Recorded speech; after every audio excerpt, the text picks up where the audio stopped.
Financera d'Assegurances patrocina Sapiens, un programa de recerca, d'anàlisi i neodivulgació, dirigit i presentat per Ferran Prat.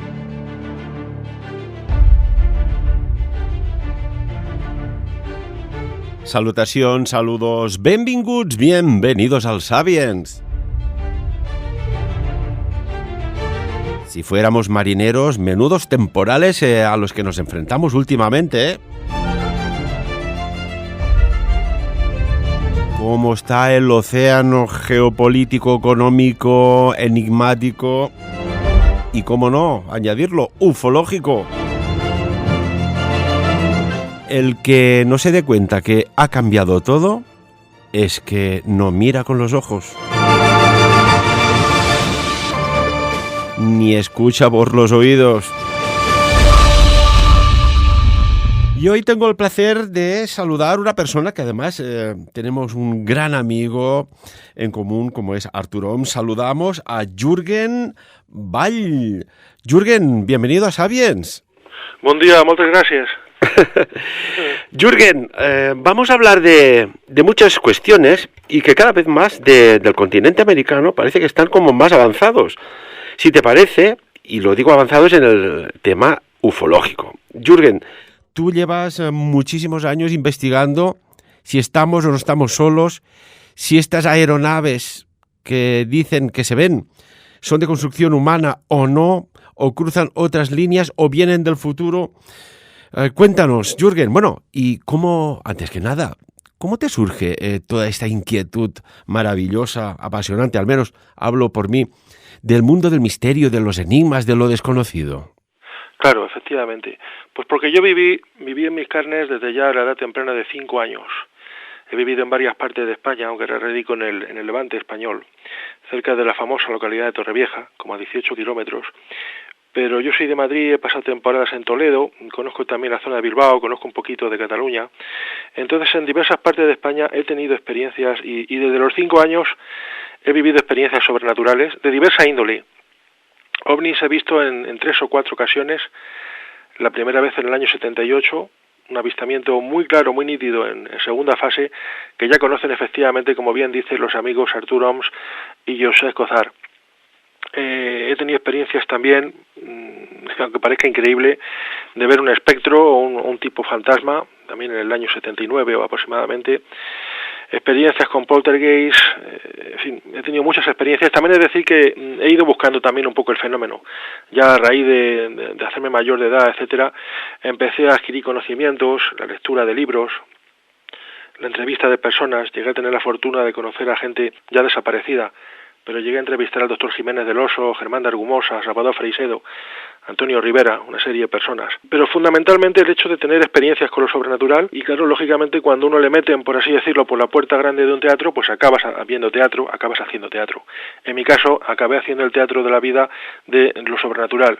Aquello que en una época, en el pasado, solamente estaba permitido a los chamanes, a la gente que vivía siempre eran gente solitaria, vivían retirados, como podemos ver un poco en la película magnífica de 1981 John Boorman, Excalibur, aquel hombre Merlin, aquel mago que se decía que tenía 1000 años cuando murió, y que por cierto, no sé si sabéis, porque a mí me gusta mucho el esoterismo en el cine, que Merlin era, en la Edad Media, cuando se escribe, y toda la gente escribió sobre la trama del mito artúrico y todo esto, decían que era el hijo de un dios y de una mujer humana, es decir, el mago Merlin era un híbrido, era el hijo de un extraterrestre y una mujer humana, un incubo, un súcubo. Impresionante. Bueno, la verdad es que a día de hoy, cuando dices el mago Merlín, dices, ¿qué hay aquí detrás? Que durante tanto tiempo, décadas y centurias se sigue hablando, ¿no? Y sale reflejado incluso en muchas películas. Bueno, diversos aspectos de lo paranormal, de lo sobrenatural, nos obligan a ir a diversas vertientes, a diversas fuentes, orígenes. Antes comentaste un poco el tema de los Estados Unidos. Lo que pasa realmente de la investigación norteamericana es que allí son muy libres. Aquí tenemos una serie de cortapisas, todavía en Europa, a lo mejor en naciones más abiertas como mis antepasados, los holandeses, que renunciaron, por ejemplo, ya en el siglo XVII y XVIII, debido al comercio y al trasiego internacional con las Américas, con Oriente, etcétera, renunciaron mucho y fueron un poco, digamos, antecesores de la Ilustración, la idea de la muerte de Dios, la idea que se tiene de la muerte de Dios, etcétera, y renunciaron en ese sentido a lo que era el monopolio de la Iglesia Católica, que marcaba un poco ciertas tendencias de lo que se debía creer en materia de sobrenaturalidad, y empezaron a expandir su mente en otras direcciones. ¿Qué pasa? Claro, cuando tú huyes de los marcos o de las cadenas que te establece un determinado tipo de sociedad, y la Iglesia lo marcó durante todo el medievo, desde la alta y la baja Edad Media, siglo IV hasta el descubrimiento de América, eso es lo que se comprende por Edad Media, pues la gente estaba más libre para investigar una serie de fenómenos. Hoy en día también nos encontramos enclaustrados por unas cadenas, amigo Ferran, que son las cadenas del amor, para mí es un amor excesivo, por el agnosticismo. El agnosticismo, el racionalismo, que estudió Tales de Mileto, Aristarco de Samos, Eratóstenes, y que parece que indica que todo lo que sea acercarse a posturas de ateísmo o de escepticismo, muchas veces a ultranza, es ser más libre. Esto es un error, y hoy tenemos ya personas, inclusive actores de gran renombre, como Mel Gibson, como Jim Caviezel, que son arduos defensores de la fe. Parece que hay un revival. De nuevo, muchas personas que estaban pasando por posturas de ateísmo, agnosticismo, están volviendo otra vez a posiciones de fe, porque al final, si estudias mucho la materia, te das cuenta que falta algo para explicar la existencia en el universo y los propios hechos sobrenaturales, que están marcados por un potente indicador que nos dice que solamente estudiando la ciencia no llegamos a ellos. Y son fenómenos que se encuentran en todo el mundo, en toda la historia, y que hoy en día personas del siglo XXI, de hoy, de hace media hora, han tenido en Francia, en Italia, en Massachusetts, que es encuentro con revenants, que se llama en francés, señores que vuelven después de la muerte, que pueden ser vistos y tocados, porque el fenómeno del fantasma está mutando. Ya no es el fantasma que se veía en la época de 1860, 1850, la era victoriana, donde escribió Charles Dickens Christmas Carol, cuento de Navidad, que eran señores que iban arrastrando unas cadenas, así nos los presentó la historia durante 2 milenios, y aullando, pululando por los castillos, los corredores escoceses. Hoy en día los fantasmas han mutado y ya ofrecen un aspecto corpóreo, ya no están penando, arrastrando sus cadenas o caminando por encrucijadas en los caminos solitarios. Hoy en día te puedes comunicar con ellos, te hablan de fantásticos viajes a otras dimensiones. Es decir, el mismo mundo de lo sobrenatural está rotando, y hay 3 aspectos que lo hacen imposible de estudiar con el método hipotético deductivo. Mira, yo estudié criminología y soy perito judicial y conozco bien lo que es una investigación de campo. Pero hay un problema en los fenómenos paranormales, que son efímeros, espontáneos y esporádicos, y eso hace que por su naturaleza no se pueden investigar con los 4 pasos del método hipotético deductivo. Ahí los americanos están, la verdad, muy avanzados. Claro, yo qué voy a decir, llevo 30 años hablando inglés y conozco muchísimos americanos, he hecho mucha amistad con muchos, y la forma de ser que tienen para mí es una pauta de lo que se debería hacer a nivel planetario. Aquí con un poco de retraso llega como las campanadas, nos llega su forma de investigación, y lógicamente hay que beber de allí, hay que beber un poco de los americanos, pese a quien le pese a veces, pero claro, por eso están donde están. Impresionante. Hablabas de... Bueno, aquí vamos hoy con Jürgen, amigos y amigas, a hacer pues lo que podríamos decir un multitema, ¿no? Pero más adelante iremos profundizando, que me ha confirmado que colaborará con nosotros, y esto es un placer y te agradecemos mucho, y hablo en nombre de nuestros 77.000 de paso seguidores, de que hay temas que ahí están y parece que, bueno, quizás hablabas de la fe, ¿no? Que interesa disociar la fe para que tú no tengas fe en ciertas cosas que a lo mejor no interesan, y solo el hecho de tener fe o pensamientos puedes abrir puertas energéticas. ¿Por qué los fantasmas dices que están mutando? Sí, durante miles de años se ha creído en todas las culturas. Lógicamente la humanidad sigue un camino polar en su desarrollo, y bueno, pues la antropología, la historia, etcétera, nos habla de que el ser humano efectivamente parte de algún lugar de África, por todo esto, por los asentamientos que se han hallado, restos óseos, etcétera. La verdad es que sería discutible también, la ciencia también tiene algunos mitos en los que se creen, y a veces se encuentran 4 o 5 huesos con una diferencia de en un radio de 500 kilómetros, se unen todos, se dice que este es el Homo antecesor o el Homo primitivus, o el nombre que le quieran poner, ¿de acuerdo? Y bueno, pues yo estoy a bastantes años luz de la teoría de la evolución, Para mí no es teoría, para mí es hipótesis. Es verdad que hay indicios, pero es bastante cuestionable que el ser humano partiera de un primate, que los primates vinieran de los protozoos, de las amebas. Es bastante cuestionable. Y yo parto más lo que se llama hoy en día en los Estados Unidos la teoría del diseño inteligente. Parece que todo está creado de una determinada manera, que cada especie tiene sus propias condiciones y que no tiene nada que ver con otras. Y lo que sí existiría sería como el canon de Leonardo da Vinci, en el que el canon de Leonardo da Vinci nos muestra a un hombre con sus 5 proyecciones corporales, extremidades, tronco, ¿verdad? Pues brazos, cabeza, etcétera. Y este es un esquema, digamos, básico que el creador, aquí cada escuela de pensamiento, porque todo parte de escuelas de misterios. Yo he bebido de unas, Arthur Holmes ha bebido de otras, etcétera. Y entonces, lógicamente, cada autor, cada escritor, pues te habla de unas cosas. Al final todos nos ponemos más o menos de acuerdo en un destino común, que es las 5 preguntas de las que habla, por ejemplo, Ridley Scott en Blade Runner, ¿no? ¿Quiénes somos, de dónde venimos, hacia dónde vamos? Sí, pero luego la verdad es que las explicaciones que ofrecen las diversas escuelas de misterio son demasiado amplias. Y desde un primer momento, hace 2.000-3.000 años, la gente aquella, los romanos, los griegos, que creían en los espíritus, el oráculo de Delfos, se hacía una habitación especial con unas sábanas protegida, un espejo, allí la persona, el espiritista, se acondicionaba al testigo que quería ver la aparición y la aparición salía del espejo. Se comunicaba con la persona que pedía esa entrada, ese ser, la vuelta al mundo de los vivos, etcétera. Y todo era siempre bastante sobrenatural. Hay un marco, inclusive el Testamento dice que hay un muro divisorio entre el reino de los vivos y el reino de los muertos.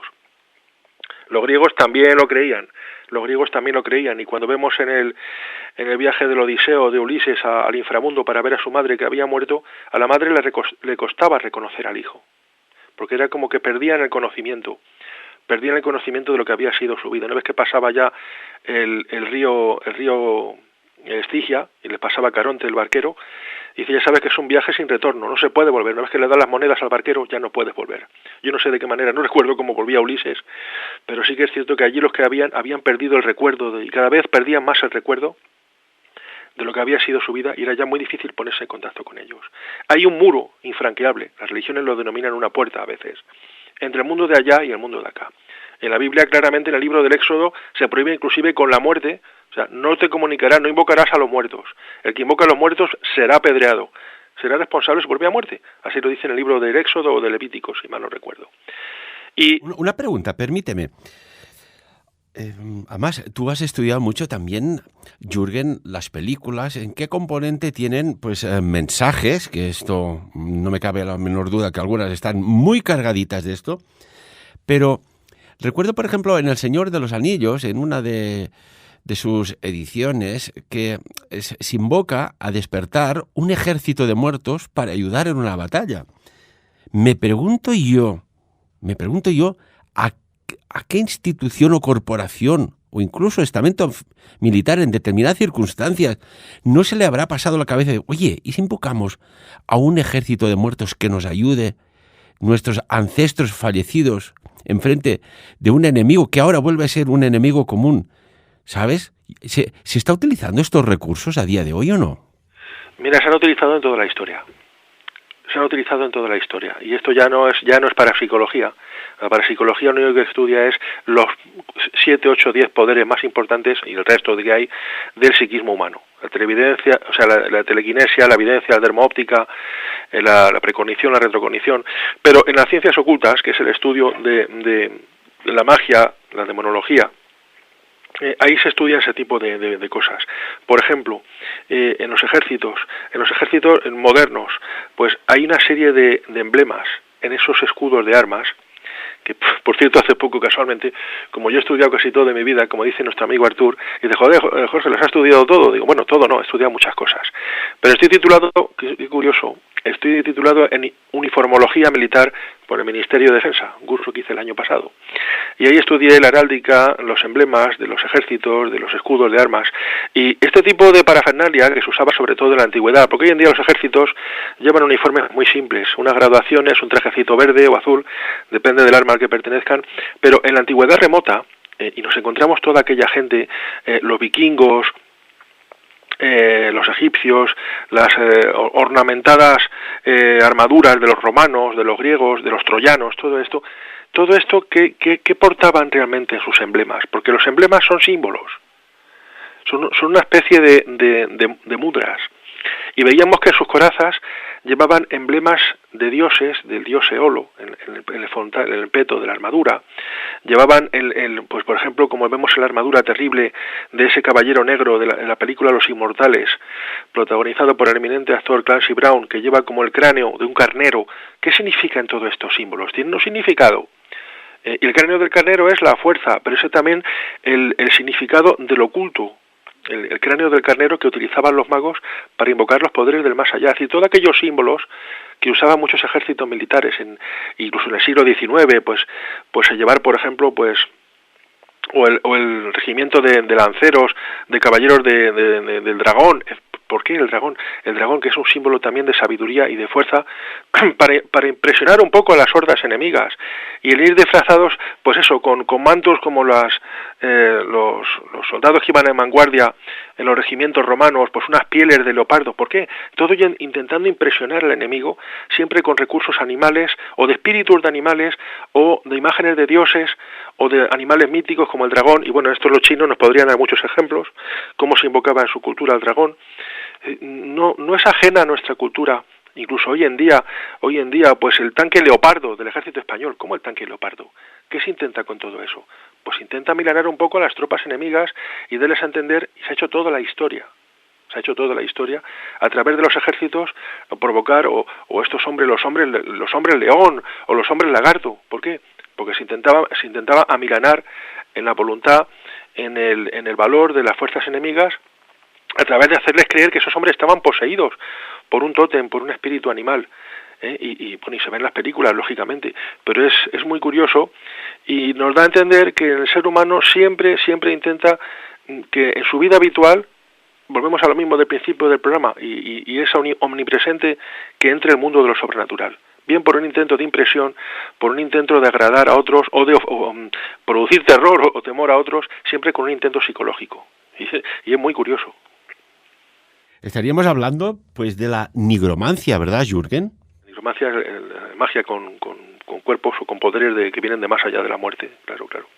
¿Hay algún caso que hayas investigado de, por ejemplo, ya que hablamos de ejércitos y soldados y estandartes y símbolos misteriosos en uniformes y escudos, de que, por ejemplo, una batalla que, por ejemplo, estaba ganada, haya una invocación X, esta palabra que está saliendo mucho últimamente, la enfermedad X, la gente X, X como red social, etcétera, de que haya cambiado el curso de una batalla y dices, oye, pero ¿qué ha pasado aquí si esto estaba ganado y se ha ido al traste? La Segunda Guerra Mundial. Cuéntanos. La Segunda Guerra Mundial, sin lugar a dudas. Fue una guerra, y esto lo he estudiado yo no demasiada profundidad. Habría que estudiar mucho más de lo que he estudiado yo para conocerla bien, la Segunda Guerra Mundial, pero muchos autores y algunas personas a las que yo he leído en estos últimos años sobre este tema, y yo nací en una época, porque yo tengo ya 50 y casi 51 años, cuando yo nací, en el año 73, pues hacía solamente unas pocas décadas que había terminado el conflicto, y eran constantes los reportajes en televisión española, bueno, lo que yo veía, etcétera, ¿no? Y demás. Luego, con los años, pues una vez que empecé a hablar inglés, vi otros reportajes de otras cadenas como el Sky Channel británica, etcétera. Total, que lo que yo he conocido de la Segunda Guerra Mundial fue realmente como una guerra de los mundos que cogió o tomó como lugar de escenario para su desarrollo de sus batallas en el planeta Tierra. Fue una guerra de los mundos, realmente, y siempre he dicho que yo no sé si ocurrirá algún día la profetizada guerra del Armagedón o del juicio final en la Tierra, pero desde luego si fue algo parecido, alguna vez ocurrió algo parecido, fue la Segunda Guerra Mundial. La mayor movida de la historia, un trance humano con más de 45 millones de personas afectadas, entre heridos, muertos y desaparecidos, y dos facciones: el pueblo alemán, que bebía de los mitos de las religiones nórdicas, los norse, pues de Fenrir, Wotan, Freya, por supuesto Odín, Thor, y unas creencias paganas que bebían inclusive pues ellos se consideran descendientes del germen de los troyanos, como muchas podemos decir nacionalidades europeas, también los alemanes, que se consideran los germanos, que tienen el germen de Troya, en fin, pero muchos han pretendido tener o seguir el ejemplo de los soldados o de la cultura de Troya, que al final hace unos docenas de años se descubrió que había existido realmente, no era solamente novela. Y los alemanes tenían la creencia de que era una raza especial, no mezclada con razas inferiores, y ahí nos encontramos a principio del siglo XX, el abad de la Orden del Císter, Jürgen von Liebenfels, también como el nombre mío, Jürgen es Jorge en estos idiomas, Jürgen von Liebenfels había estudiado una cosa que llamó teozoología, estudió una serie de documentos antiguos, el libro de Enoch, que es un libro que al final se quedó fuera de los cánones de la Biblia, pero que es un libro ampliamente reputado y reconocido por el Testamento, inclusive del que habla Cristo en el Evangelio, y que decía que en el pasado, una época hace unos 50-55 siglos en el pasado, hubo una hibridación contranatural entre una raza celestial, la Biblia, el Antiguo Testamento lo llama los guardianes y vigilantes, era una raza de ángeles destinados a la tierra para proteger el desarrollo incipiente de la raza humana, y una raza humana inferior. Esto se consideró un gran pecado. Se llegó a la conclusión de que se había creado lo que se llamó pues los Nefelis o Nefalíes, unos hombres gigantes que acometieron contra los seres vivos, se empezaron a comer a los animales y a las personas, dice la Biblia, en oposición a Dios. En la antigüedad no está permitido el canibalismo, y empezaron a implementar junto con sus padres, estos ángeles renegados, introdujeron las artes oscuras en el mundo, la nigromancia, la astrología, causando un gran desfalco en la humanidad. Dios tuvo que enviar el diluvio, y como resultado de estas creencias le fueron enseñadas a un joven Adolf Hitler, le fueron enseñadas. La revista Ariosófica, una serie de círculos ocultistas que se movían inclusive en Braunau, en el pueblo natal de Adolf Hitler, más bien de su madre, con lo cual, cuando ya la Segunda Guerra Mundial se convierte en algo imparable, desde el ascenso de Adolf Hitler en 1932-33, paralelo al alzamiento de José Antonio aquí en España, una serie de personas se introducen en las altas jerarquías del Partido Nacional Socialista, Dietrich Eckart, el propio Heinrich Himmler, que de haber sido un pollero en su tierra, se convirtió en el líder de las SS, y empezaron a introducir una serie de ideas ariosóficas, ocultistas, hubiera acabado siendo, de haber ganado ellos la guerra, el Ministerio del Oculto del Tercer Reich. Estaban convencidos de que había un lugar en el centro norte de Europa, aproximadamente en Stalingrado, que era el lugar donde se le cayó a Lucifer la corona cuando fue arrojado de los cielos. Y por eso ellos, en vez de dirigirse hacia Moscú, y ya les quedaba muy poco, hubieran podido conseguir terminar la Operación Barbarroja, se dirigen hacia Stalingrado, contra todo pronóstico, convencidos de que allí se encontraba la corona que se le cayó a Lucifer y de que les podría dar la victoria en la guerra, precisamente lo que les condujo a perder la guerra y acabar siendo pues pasto de las hordas rusas. Jürgen, permíteme, ¿podría esto que nos argumentas dar explicación a esa insistencia, esa perseverancia de la lucha de los ejércitos de Adolf Hitler en Stalingrado, y lo mismo por parte de las tropas soviéticas luchando en una guerra de desgaste que al final sabemos cuál fue el destino, la caída del general von Paulus y sus miles y miles de soldados, aún soldados alemanes allí en Stalingrado? Son traicionados. En el ocultismo nazi se habla, y esto hay ciertos libros de los que tratan, es raro verlo en televisión, pero así hay material escrito, que él, poco antes de la Operación Barbarroja, envía un grupo de las SS, en su división, digamos, esotérica, a un lugar, en una cordillera, a hacer un pacto con las fuerzas ocultas del planeta, es decir, lo que entenderíamos en teología como ángeles caídos. Estos seres les prometen victoria y les dan la fecha, pero justamente van a realizar la operación cuando se quedan congelados ya muy cerca de Moscú, y les viene además el invierno más frío de los últimos 100 años. Las temperaturas, narrado en el diario de un general de la Wehrmacht alemana, dice que se despertaron cuando estaban, como bien dices, en las puertas de Moscú, a 60 grados bajo cero. Dice que la maquinaria se paralizó, los cañones no disparaban, las armas estaban encasquilladas por el frío, los soldados con extremidades heladas o eran amputados, y algunos ante el dolor decidían reventarse el cuerpo con una granada en el vientre porque era insoportable aquello. Incluso decía en su cuaderno que salir afuera de las trincheras a hacer las necesidades era abrazar la muerte. Sí. Bueno, en ese caso llegaban a rasgarse el pantalón para no necesitar bajárselo. En fin, en circunstancias terribles el ser humano se ve a hacer cosas terribles, se ve obligado a hacer cosas terribles. Es decir, fueron traicionados por estas fuerzas.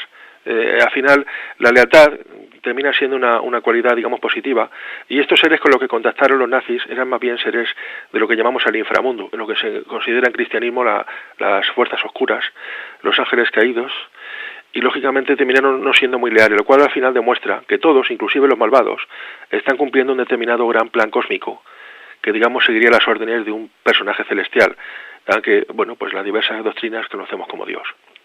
Todo en la lucha contra las fuerzas del mal, y algún día se produzca, como dice el libro de las Revelaciones de San Juan, la restauración de la perfección en la tierra, lo que llamaba Nostradamus el milenio de oro, la edad de oro, y lo que el juicio final llama el milenio. Por el otro lado, había también personajes que creían estar asistidos de ciertas fuerzas, y así, pues Winston Churchill, primer ministro británico, que prosiguió la dirección de Chamberlain, el ministro anterior, con el que había pactado, por cierto, Adolf Hitler, tenía también conocimientos de esoterismo e implementó el signo de la victoria, indicando que lo hicieran todas las tropas para vencer esotéricamente, o sea, digamos, una forma de creación mental, que se llama en parapsicología, que es crear cosas a través de visualizarlas previamente. Uno dirige fuerza mental hacia un determinado objetivo, y si te dedicas todos los días unos minutos a pensar en ello y dirigir fuerza hacia algo, se dice en el mundo de la mente, porque según los esoteristas todo es mental, todo es manásico, puedes llegar a crear lo que crees. También un poco siguiendo las palabras de Cristo en el Evangelio, pedid y se os dará, llamad y se os abrirá, buscad y encontraréis.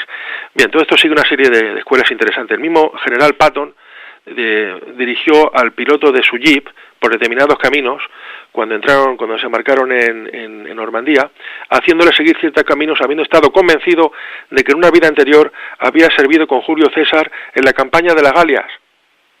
Es decir, no solamente eran la gente del Tercer Reich, no solamente eran los alemanes, que estaban totalmente traspasados y tenían mediums en su grupo Thule Gesellschaft, tenían a María Ostiche, que contactaba con seres de otro mundo, que le dio planos inclusive de cómo construir naves para viajar a otro lado del universo, la campana volante, el Haunebu, lo que fue el proyecto Haunebu 1, Haunebu 2, auténticos ovnis, movidos por energía antigravitacional o MHD, magneto-hidrodinámica, que hoy se conoce perfectamente los fundamentos de esa nueva metodología de vuelo, y que ya inclusive hace muchos años utilizan los japoneses en su submarino Yamato, una nueva forma distinta de propulsarse que no tiene nada que ver con la impulsión por hélice o por reacción, utilizando diversas reacciones de componentes líquidos y que proporcionan una reacción completa al vehículo que se mueve por esa fórmula. Así, formas más modernas, que yo estoy convencido que ya los norteamericanos, volvemos un poco a la génesis de la entrevista de hoy, estoy seguro que los norteamericanos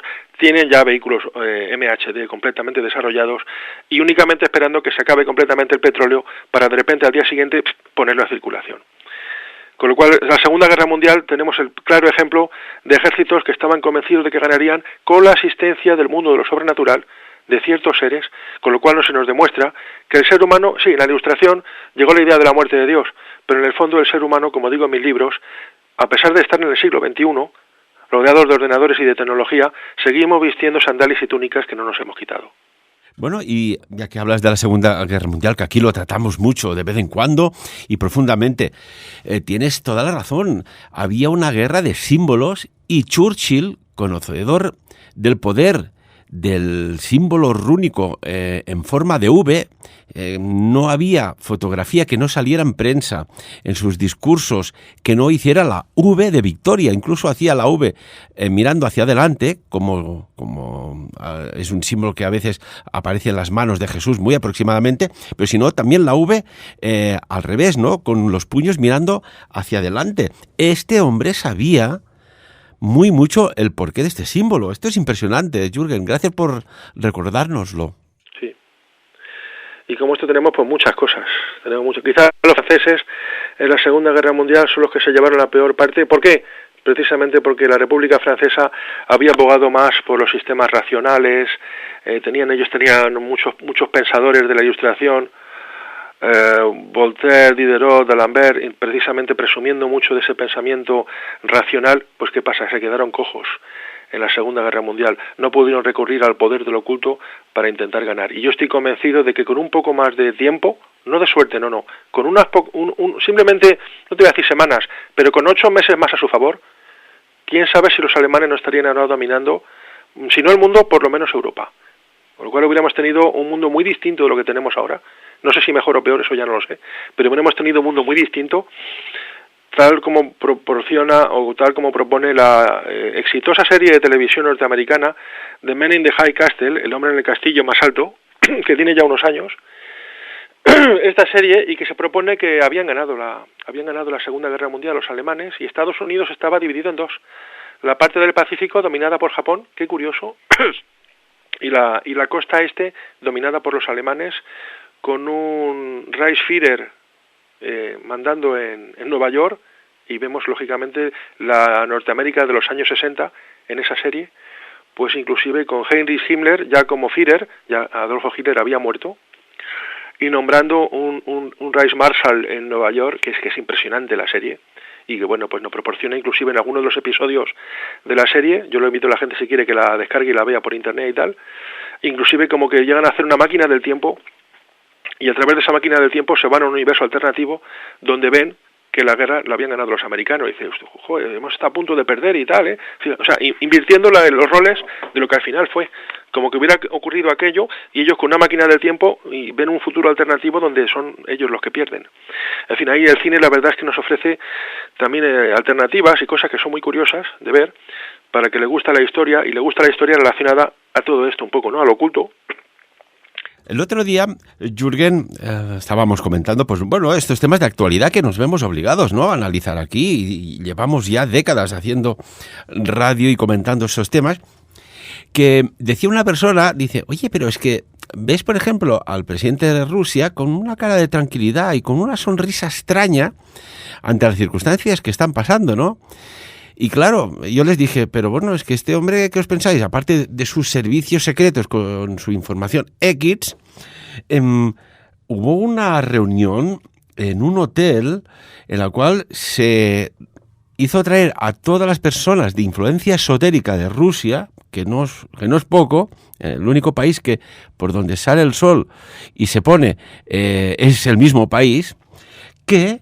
Bueno, pues en un hotel determinado utilizaron la nigromancia, pero a altísimos niveles, para influir en el conflicto en el cual están inmersos con su vecino país, Ucrania, que parece ser, Jürgen, y tú que eres hombre muy informado, fíjate que Suecia ha lanzado un aviso desde el Ministerio de Defensa de que, ojo, que tenemos que prepararnos, que no estamos preparados para una guerra. A los pocos días sale Noruega diciendo lo mismo. A los pocos días Lituania advierte de una posible guerra con Rusia. Gran Bretaña dice que necesita preparar sus conciudadanos para un posible evento bélico. Oiga, aquí están pasando cosas, ¿no? Está pasando cosas, en los tiempos tiene que comprender el hombre que van a cumplir ciertas profecías, insisto, aunque el hombre quiera ser agnóstico, aunque el hombre quiera ser escéptico, renegar, venimos de otro mundo que no es el que se ve, venimos de otro mundo que no es el que se ve. El hombre se ha esforzado en su historia por alejarse de Dios, pero el hombre al final comprende que llegamos a un punto en el cual necesariamente tenemos que volver a Dios, que es el momento en el cual el hombre se enfrenta a la pregunta eterna, a la pregunta terrorífica, ¿qué pasa a los 5 minutos de cruzar el umbral de la muerte? Entonces los jóvenes, lógicamente son jóvenes, son ignorantes, desprecian los conocimientos de la vida y desprecian las ciencias arcanas, y esto es un grave error. La Biblia insiste que hacia el final de los tiempos, cuando aparezca el anticristo, podríamos estar en ese tiempo, habrá un revival, habrá un revivamiento de la fe, y habrá muchas personas que han abandonado la fe desde la época de la Ilustración, insisto, siglo XVIII, siglo XIX, y ya la consumación que fue la revolución bolchevique en 1917, cuando se estableció lo que yo llamo el reinado de Satán en Europa, Y el alejamiento, bueno, pues en Rusia en aquella época estaba prohibida la religión por ley. O sea, pillaban a alguien con una Biblia, le podían inflar a hostias o meterle en la cárcel. En Corea del Norte, desde con una Biblia predicando puede significar la muerte. En fin, ha habido diferentes regímenes donde el creer en Dios, la verdad es que no ha estado muy bien visto. Ahora, sí, a mí, Putin, y conociendo cómo fue lo que fue la KGB, y que había un gran desarrollo, y lo seguirá habiendo, me imagino, en la antigua Unión Soviética, actual Rusia, de lo que son las ciencias parapsicológicas, y mucha gente muy bien formada en eso, no me extrañaría nada que tuviera el auxilio Vladimir Putin de videntes, paragnostas, de alguna manera. Y ya cuando estoy oyendo recientemente, yo también procuro estar al día, ¿no? Todos procuramos estar al día a través de los medios de comunicación, muy importante, creas en lo que creas, ve televisión y oye radio, porque si no estás listo, que pretende reclamar Alaska. Yo ya ahí sí empecé a temblar. Porque lo de Ucrania, al fin y al cabo, no deja de pasar de ser, que también una de mis especialidades es la geopolítica, como experto superior en seguridad que soy, y exmiembro de las Fuerzas Armadas y tal, hace ya muchos años, pero cuando hablaron de Alaska, empecé a sentir un poco de un cierto cosquilleo de temor, porque ya pues nos estamos acercando a Estados Unidos, y yo sé que los Estados Unidos, como son la Roma, o sea, Estados Unidos es la reencarnación del Imperio Romano. Y mucho cuidado, porque hay profecías que hablan de que Roma, cuando se pise Roma, ¿qué es Roma? Estados Unidos.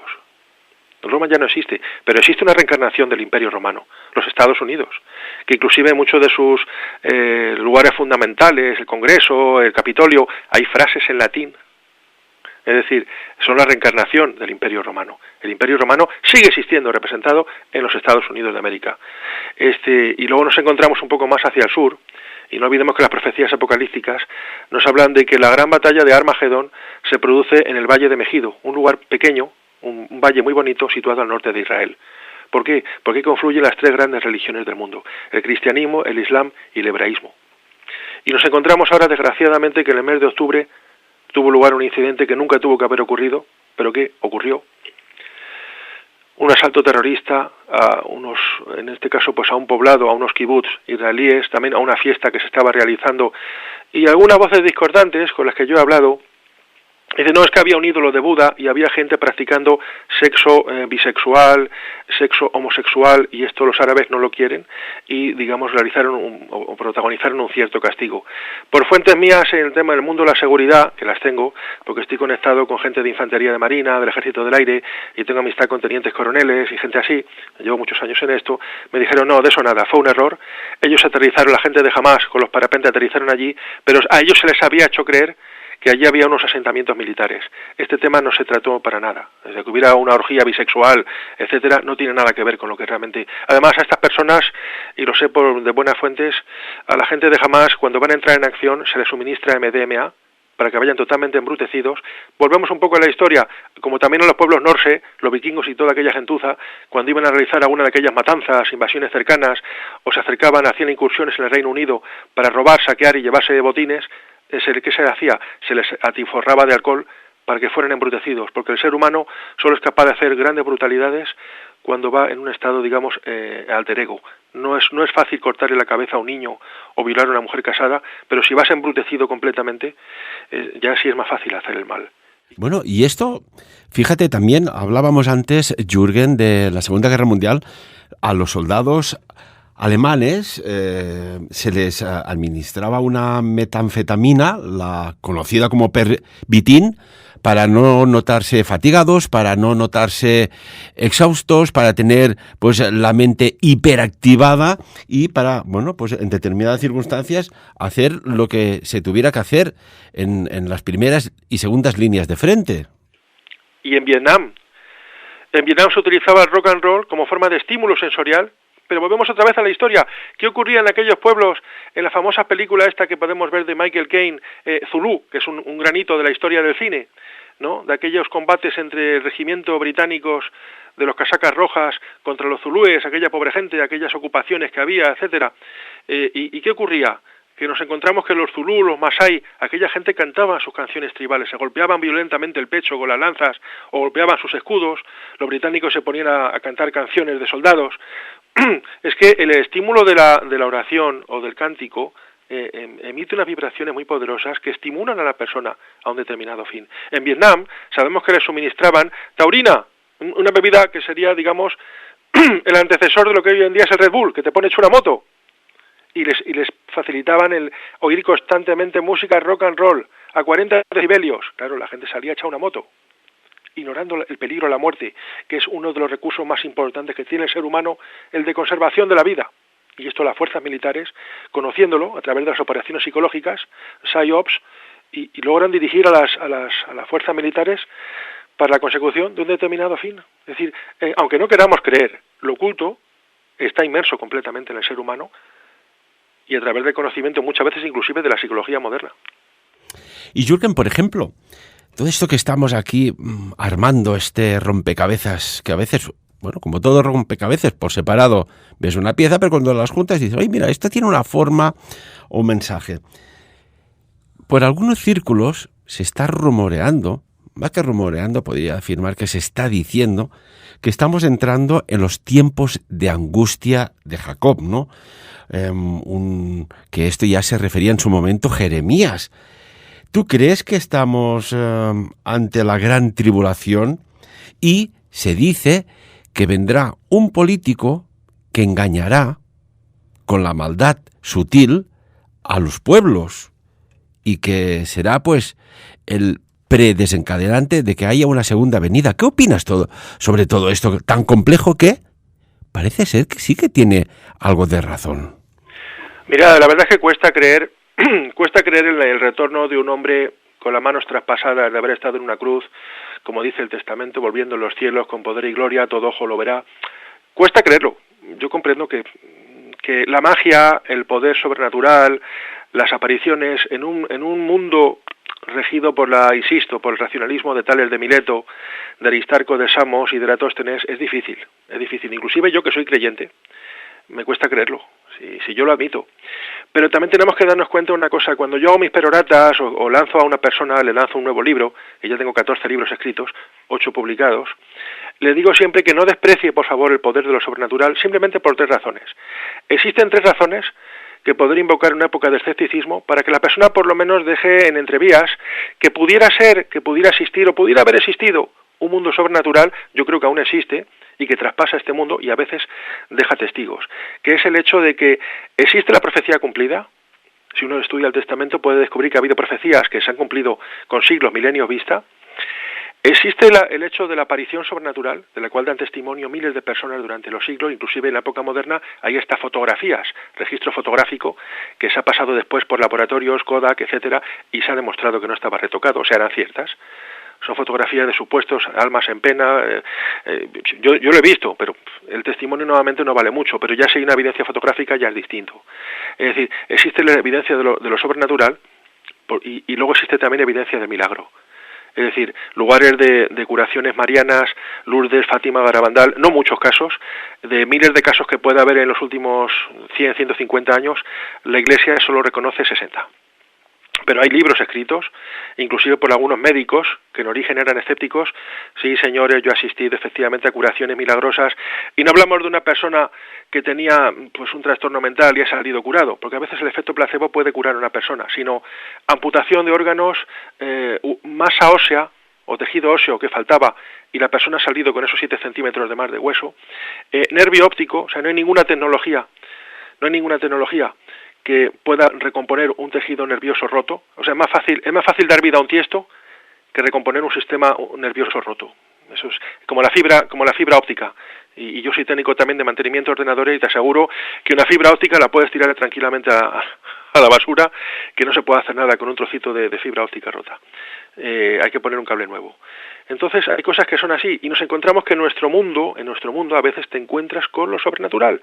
Por tanto, parece que todo, a nivel político, nos fuera dirigiendo hacia un estado de devastación absoluta, de clamor absoluto. ¿Qué podríamos encontrarnos de aquí a 15, 20 años vista? Yo he hablado de esto con el eminente teólogo español, radicado en los últimos años en Barbastro, creo que ahora está en Madrid, y que es conocido por su faceta de exorcista, aunque también conoce mucho de esto, del tema del Apocalipsis, José María Fortea. Estuve hablando hace poco con él. y le he entrevistado hace unos años. Y él está convencido, y lo ha dicho en muchas ocasiones, tiene un vídeo muy bonito en YouTube de 1 hora, donde José María Fortea, Apocalipsis, el final de los tiempos.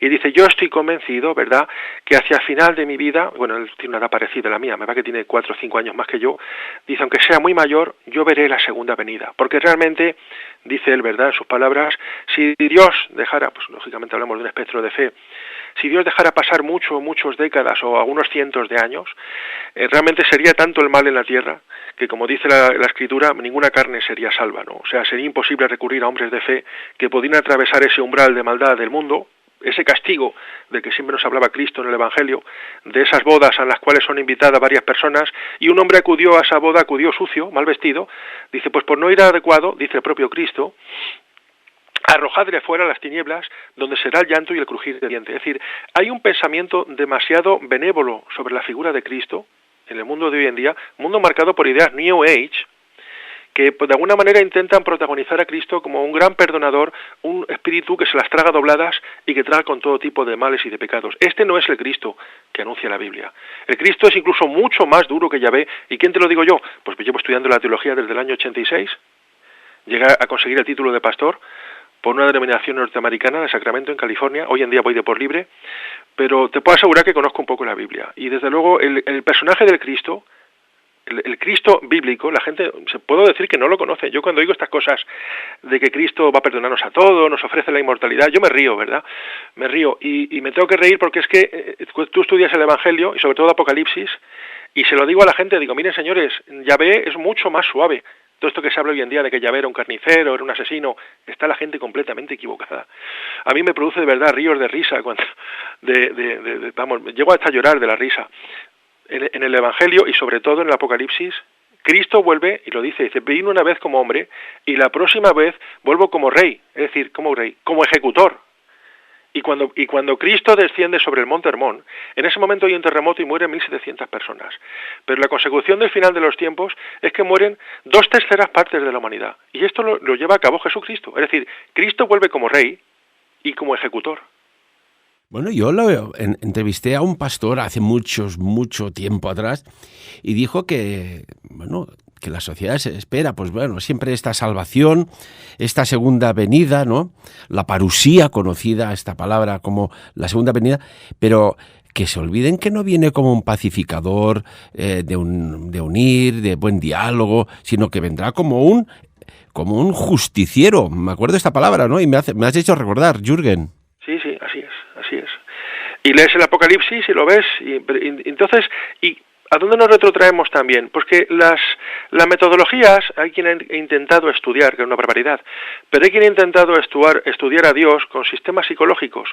Yo no diría tanto como intentar entender a Dios con la psicología, pero sí que también es cierto que él dice, el propio Yahvé, autor supuestamente de la Biblia, a través del Espíritu Santo, así lo admite la teología, dice, lee mis versículos y me entenderás. Y esto sí es cierto. Es decir, no tanto entender a Dios por psicología, porque Dios de existir sería inabarcable, sería incomprensible. Un ser que es eterno, inmortal, omnisciente, no podría ser entendido por un ser inferior. Pero sí que es verdad que tiene unas pautas que es verdad que son repetitivas.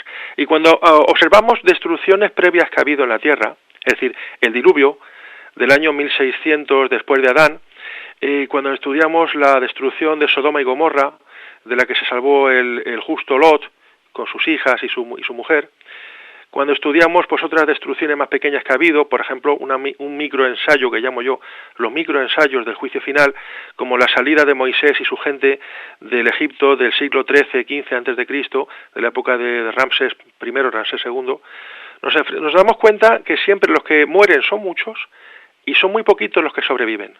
En el arca de Noé iban 10 o 12 personas, de Sodoma y Gomorra salieron 4, por cierto, uno de los 4 al final se arrepintió, miró para atrás y fue calcinado, que fue la mujer de Lot. En lo de Moisés salen un poco más de gente, pero al final también muchos perecieron en esos 40 años en el desierto, porque muchos pues digamos dieron lugar a traición, se dieron a orgías, etcétera, y esto lo podemos ver muy bien, insisto otra vez en el cine, en la preciosa película The Ten Commandments de Charlton Heston, ¿no? De los 10 mandamientos. Es decir, pero sí parecería que todo indicara que la humanidad actual, a nivel político, está siguiendo unos derroteros de un control férreo, y esto es lo que va a intentar hacer el Omen, el anticristo, en ese gobierno de 6 años, 7 años y medio, que habla Apocalipsis, previo a la segunda venida de Cristo. Como el sistema de la libertad no ha dado buen funcionamiento, y en los diversos siglos, desde la caída de Adán hasta ahora mismo, se han producido se ha dado lugar a diversos tipos de reinados, pues han estado los reinados, los virreinatos, los clanes, las hordas, las tribus, las repúblicas agnósticas, socialistas, comunistas, y todos han fracasado, porque ninguno ha demostrado poder gobernar bien a los pueblos, con justicia y con equidad. Pues ahora el anticristo va a intentar realizar, y lo dice el Apocalipsis, la mayor tribulación de todos los tiempos. Es decir, que va a hacer que el sistema totalitarista de Adolfo Hitler en la Alemania del año 32 al 44 sea un juego de niños, como estar jugando en un kindergarten con chavales, comparado con lo que va a producir este hombre. Va a ser un mundo de un control titánico de la sociedad. Para hacer ese control se necesita retirar el dinero timbre, y lo van a conseguir, dando pasos de ello ya se está, para que no pueda existir ni dinero negro, ni venta de armas en negro, ni venta de drogas en negro. El delito se va a erradicar. Lógicamente, ¿quién robaría si no puedes conseguir dinero físico? Y con un control cibernético de las personas, que curiosamente, hace 2000 años, el apóstol San Juan, en la isla de Patmos, dice, obligará a este hombre, este rey de locura, este tirano, a los hombres, esclavos y libres, a ponerse una marca en la mano y en la frente, sin la cual no puedan comprar ni vender. ¿Cómo es posible que hace 2000 años un paleto, un hombre que vivía con cabras, tuviera esta idea fantástica de que no se podría comprar ni vender en el futuro, salvo con una marca? Es algo muy moderno. Pues ya estaba escrito ahí hace 20 siglos, amigos. Curiosamente, el amigo Jesucristo tenía un conocimiento del futuro que no tenemos nosotros. Y además, es que esto está sucediendo. Quien no tenga la marca de la bestia en la palma de la mano o en la frente, y claro, ¿qué tenemos en la palma de mano cada día un montón de horas? El smartphone, el teléfono móvil, y se va por aquí. Todo digitalizado, huella de carbono, rastreo total, el dinero será digital. Y si un día la base, la nube, hay un bloqueo, un hackeo o una caída, como dice en el Apocalipsis, que muy bien dices, Jürgen, no podrás comprar ni vender. ¿Quién hay detrás de todo esto? Te voy a hacer una pregunta que seguro que nuestros oyentes se estarán haciendo. Y te la voy a transmitir. ¿El anticristo ya está en un formato u otro campando? No tengo ninguna duda. El anticristo está vivo. Y según un amigo mío, teólogo español, residente en Colombia, voy a citar su nombre, Damián Galerón Ortega, licenciado superior en Geografía, Historia y teólogo, y lleva muchos años investigando este tema. Nos hemos puesto de acuerdo, a pesar de la diferencia de edad, él ya está jubilado, y estamos convencidos, y incluso yo insisto, he hablado también con José María Fortea, muy conocido sacerdote español que está en estos temas, y con más personas, y la verdad es que la posibilidad de que podríamos ver a este anticristo, a este emperador de locura, en un plazo, yo lo cito, entre ahora y 20 años máximo, quizás sea mucho antes. Y bueno, para esto las profecías nos indican una fecha muy interesante. Resulta que Apocalipsis habla de una generación que no pasaría. Esto lo conoce muy bien Artur, también por su estudio de teología, y lo habla con él varias veces. No pasaría una generación bíblica son 65, 70 años, 75 en el mayor de los casos, hasta que la generación que hubiera visto aquello, dice el Testamento, fuera testigo de la segunda venida. ¿Cuál es la generación de la que habla el Testamento? Está hablando de la generación que vio el reverdecer de la higuera, una de las profecías de Cristo, el reverdecer de la higuera, que significa la restauración del Estado de Israel. Que en 1948, en compensa por los crímenes del Holocausto, de Hitler y tal, la Sociedad de Naciones les concede de nuevo esa parcela de terreno, 21.000 kilómetros cuadrados, que componen la actual Israel, para que, por así decirlo, compensarles un poco a todos los hebreos de Europa de lo que había sido la persecución, el Holocausto, etcétera.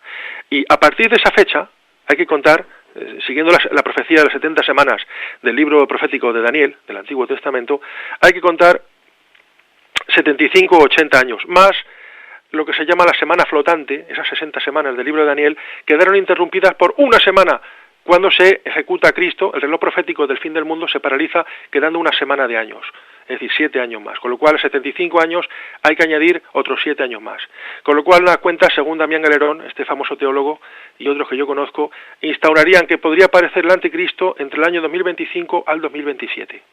Curiosamente, por ahí anda rondando una cosa que se llama la Agenda 2030, que no sé por qué a mí no me hace la menor gracia. Una profecía terrorífica que yo voy a dejar aquí entre comillas. Pues perdona, Jürgen, nos quedan 2 minutitos, pero que haremos muchísimos más programas. Amigos y amigas, están tranquilos. Sí, dinos. Recientemente, desde diversas facciones del poder, aquí en Europa, se ha prohibido a la gente que tenga animales, reduciendo la posesión de animales solamente a perros y gatos. Me hizo pensar, y yo como experto en seguridad, el profesional de la seguridad siempre es desconfiado. El policía, el soldado, siempre desconfía. Esa es nuestra profesión, y yo llevo ya 20 años en esa profesión. Curioso que impiden a la gente que tenga animales, y la gente dice, muchos dicen, ¿por qué? Pues muy sencillo, van a empezar a haber detenciones, podría haber empezado en un momento determinado que empieza el totalitarismo de este demente, de este anticristo, a haber detenciones de disidentes, llevándolos a campos de concentración. ¿Y qué pasa si la gente tiene animales sueltos en las casas y las casas quedan deshabitadas? Muerte de animales, epidemias incontroladas en las ciudades. Forma de solucionarlo, que la gente no tenga animales y evitaremos ese problema. La instauración, como decía, de ciertas situaciones o de ciertas concurrencias en la sociedad que hagan parecer que hay que obedecer ciertas órdenes y esas órdenes vayan precisamente de modo contraproducente contra el ser humano, utilizando siempre la voz supuestamente experimentada de comités supuestamente científicos, de famosos, de actores, que le hagan a la sociedad ir por un determinado derrotero, que al final no sea muy bueno para la gente que lo siga.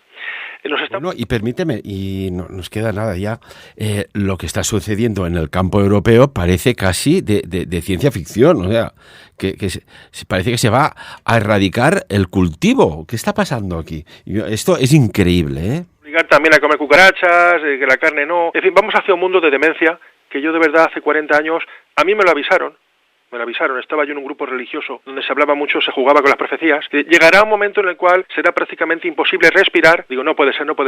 Bueno, hoy en día estamos en eso. Esto que quiera ver que vea... ¿Cómo diría? Dinos. Que sea con sus gafas de sol. Impresionante.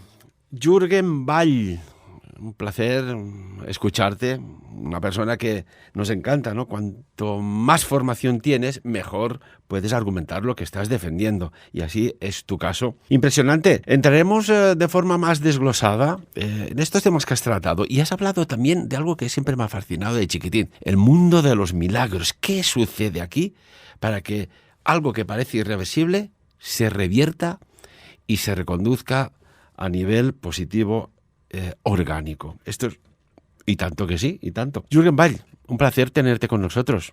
Muchas gracias. Y muchísimas gracias. Bueno, a ver si lo oye también el amigo Artur, que haya dicho cosas que no me he oído decir en otros sitios. Y tanto que sí. Bueno, tenemos a Artur hace un par de semanas bastante ocupado, pero ya me dijo, a la que pueda liberarme un poquitín de trabajo, evidentemente estaré en Sapiens, que además Artur lleva, pues te voy a decir, que como 20 años con nosotros, y esto es un placer y un honor. Empezamos hablando de economía, hasta que un día hablamos del tema extraterrestre. Hubo tanta audiencia que me obligó a reformular un poco el programa, y así estamos. Va a llegar lejos este chico, ¿sí? Porque primero es una persona muy, muy eficiente, es capaz de cogerse el coche e irse a otro país, y luego aparte es muy serio, entonces va a llegar lejos, ¿eh? Y tanto que sí, que ya lo está. Jürgen, muchísimas gracias. Venga. Jürgen, que digo que muchísimas gracias. Nos vemos cuando se pueda, cuando quieras. Y tanto que sí. Y amigos y amigas, pues hay una película que habla de un futuro bélico, ¿no? Y cuando yo me acuerdo, y es que me impactó, no sé por qué, hay cosas que se quedan en la memoria. ¿Para qué? Pues no lo sé, pero lo puedo imaginar. Cuando dijo, soy John Connor. Si estás escuchando este mensaje, es que ustedes son la resistencia. Como siempre, que cada uno saque sus propias conclusiones.